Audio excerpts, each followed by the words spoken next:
Yes. Another heavyweight video. 19-0 with 11 KOs. Robert the Nordic Nightmare Helenius. He hasn't fought in quite some time. Most notable fights: Mike Sprott, Sam Peter, Layman Brewster, and most notably Derek Chisora. Now, the guy he's supposed to be fighting, or rumored to maybe fighting, and we're going to get to that, his name is Alexander Ustinov. Alexander Ustinov took his only defeat to Kubrat Pulev.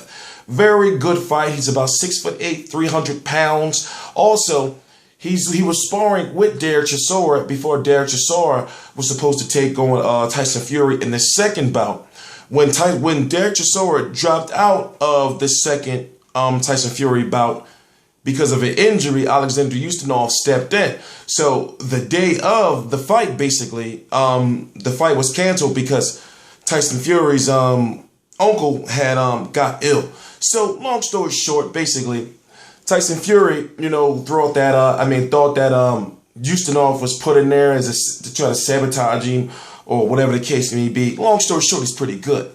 He was supposed to fight Kevin Ferguson, if that's his real name. If you don't know who I'm talking about, I mean Kimbo Slice, the Rock Nation fighter, but now he's fighting over in MMA.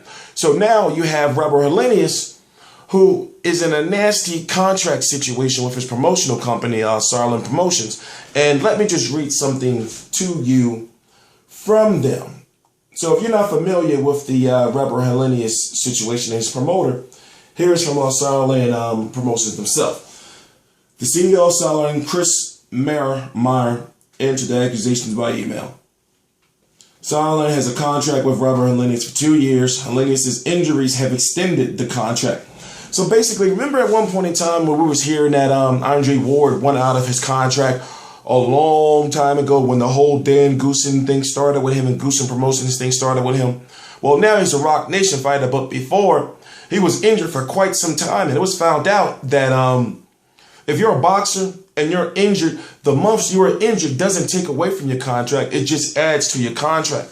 So when you have a 2-year contract, your 2-year contract actually means you have to fulfill those 24 months of that contract. You can't say, oh, I was injured for 4 of those months, so my contract was only for 20 months. No, you owe us another 4 more months, basically.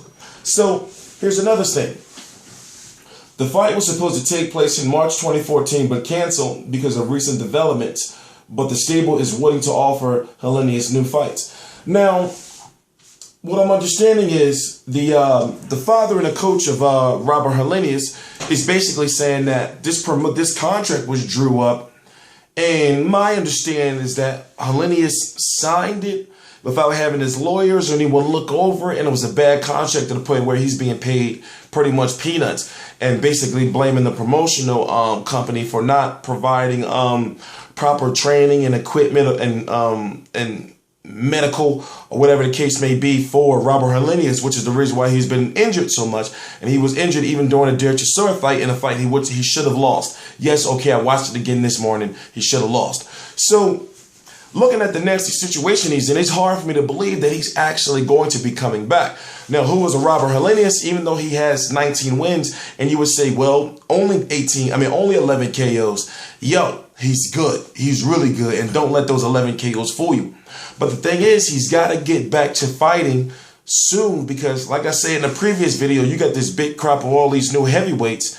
And at one point in time, he was close to being a Klitschko challenger. And also, he was even rumored to maybe be one of the guys who could beat Klitschko. And now look at him. He's pretty much in obscurity, even though the fact that he's did some viral video on YouTube where he punches a ball way the fuck up in the air. And it's like, you're a boxer. You're going viral on YouTube for punching balls, but you're not boxing. It's like, you should be knocking motherfuckers out. But I'm T-Street Controversy. This is T-Street Controversy. 4:01 a.m. Eastern Standard Time, January 25th, 2015. Please subscribe.